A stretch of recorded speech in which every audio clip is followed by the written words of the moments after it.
2학기 수학 4단원 분수. 분수는 무엇일까요?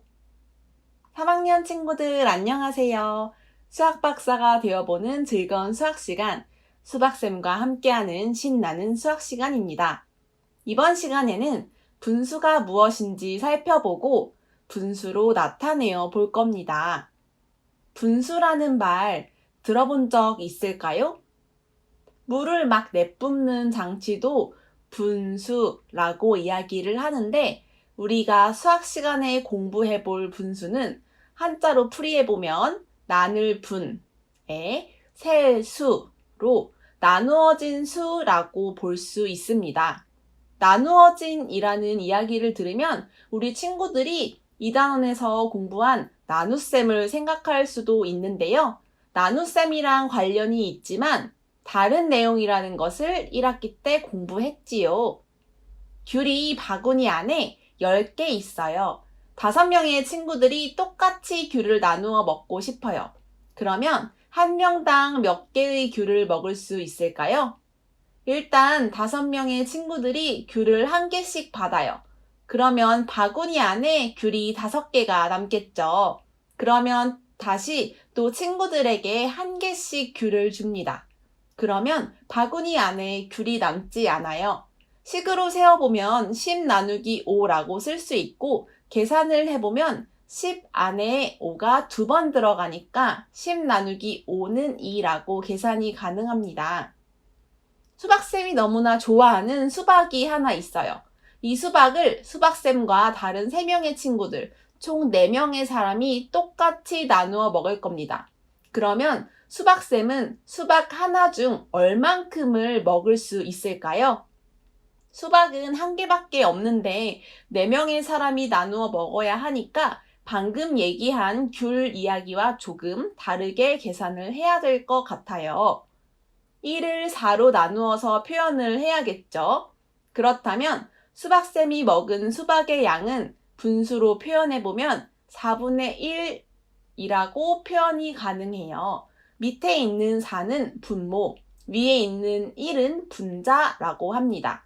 밑에 엄마가 위에 자식을 업고 있는 모양이라고 기억하면 분모와 분자를 조금 헷갈리지 않게 기억할 수 있을 거예요. 분모할 때 모가 부모할 때 모, 분자할 때 자가 자식할 때 자입니다. 여기까지가 여러분이 잘 알고 있는 분수의 내용인데요. 이번 단원에서 공부하게 될 분수는 여러분이 이미 배운 분수의 내용을 조금 더 활용한 것이랍니다.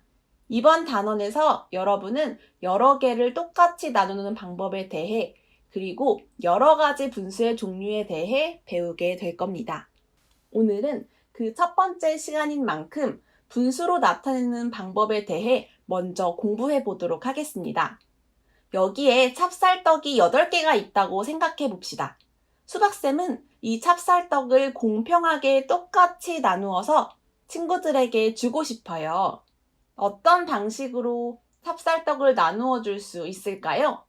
가장 많은 학생들에게 나누어 주려고 한다면 찹쌀떡을 한 명당 한 개씩 주면 됩니다. 그러면 총 8명의 친구들에게 나누어 줄 수 있겠네요. 한 학생에게 찹쌀떡을 2개씩 준다면 총 몇 명의 친구들에게 나누어 줄 수 있을까요?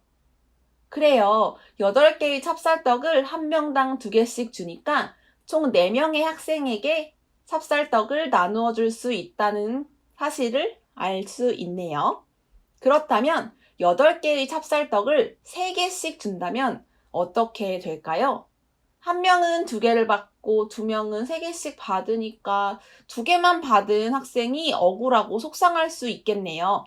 이렇게 나누어 주는 건 좋은 방법이 아니죠.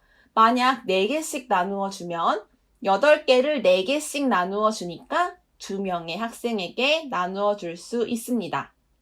만약에 8개가 전체라고 한다면 이 중에 반을 색칠한다고 생각해 봅시다. 그렇다면 몇 개의 찹쌀떡에 색칠이 될까요? 8개의 반이니까 4개의 찹쌀떡에 색칠할 수 있어요. 전체인 8개를 두 묶음으로 생각해서 4개씩 나누었는데 그 중 한 묶음에 색칠을 했어요. 그렇다면 분수로 어떻게 표현할 수 있나요? 2분의 1이라고 표현할 수 있습니다. 전체가 두 묶음인데 그 중 한 묶음에 칠했으니까 분모에는 2, 분자에는 1을 쓸 수 있습니다. 조금 어렵고 헷갈리나요? 한 가지 더 생각해 봅시다. 전체 찹쌀떡 8개를 4명에게 나누어 준다. 즉, 4묶음으로 묶는다고 생각해 봅시다. 그렇다면 한 묶음당 찹쌀떡이 2개씩 들어가게 될 겁니다. 여기서 묶는다는 의미가 친구들에게 나누어 준다는 의미와 같다고 생각하면 조금 더 이해하기 쉬울 겁니다. 전체 8개의 찹쌀떡을 4개의 묶음으로 나타냈고 이 중 3개의 묶음에 색칠을 했다고 생각해 보세요. 4묶음의 찹쌀떡 중에서 3묶음의 찹쌀떡에 색칠을 했어요. 그러면 분수로 나타내었을 때 4분의 3이라고 쓸 수 있습니다. 전체, 즉 분모가 4가 되고 색칠한 부분이 분자가 3이 됩니다. 이번 시간에 학습한 내용을 3가지 문제를 보면서 함께 살펴볼까요? 첫 번째 문제입니다. 분수는 무엇일까요? 분수를 처음 보는 친구가 이건 뭐야? 라고 물어보면 뭐라고 이야기해 줄 수 있나요? 그래요. 일단 나눗셈 이야기를 해줄 수 있습니다. 나눗셈 이야기를 한 뒤 나눗셈으로 해결이 되지 않는 것은 분수로 표현이 가능하다고 이야기하면 되겠네요.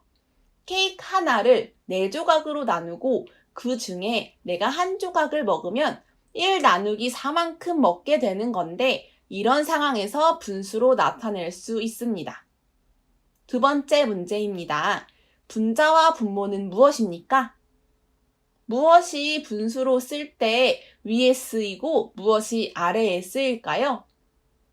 분수의 아래에 쓰이는 것은 부모 모자를 쓰는 분모라고 하고 자식 자를 쓰는 분자가 그 위에 올라가게 되지요. 부모가 자식을 업고 있다고 생각하면 기억하기 쉬워요. 수박을 6조각으로 자르고 수박쌤이 6조각 중에 5조각을 먹었습니다.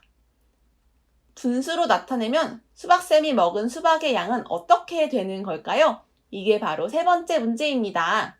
6조각의 수박을 수박쌤이 5조각을 먹었어요. 그러면 분수로 어떻게 나타낼 수 있을까요?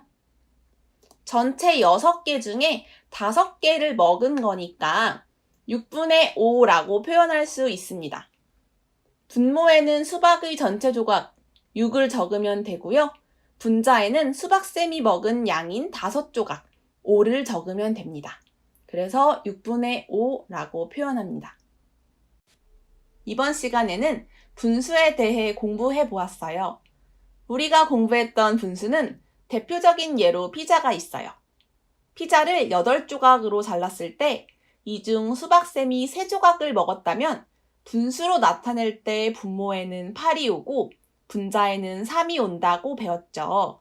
분모는 전체, 분자는 부분이라고 생각하면 쉽고 분모가 밑에, 분자가 위에 올라간다고도 했어요. 그리고 여러 개의 찹쌀떡이 있을 때 전체와 부분에 대해서도 이야기했는데요. 이 내용이 다음 시간에 중요하게 나오게 될 거랍니다. 다음 시간에는 이번 시간에 공부한 분수에 대해 복습해보고 분수만큼이 얼마인지 알아보도록 하겠습니다. 그럼 다음 시간에 다시 만나요.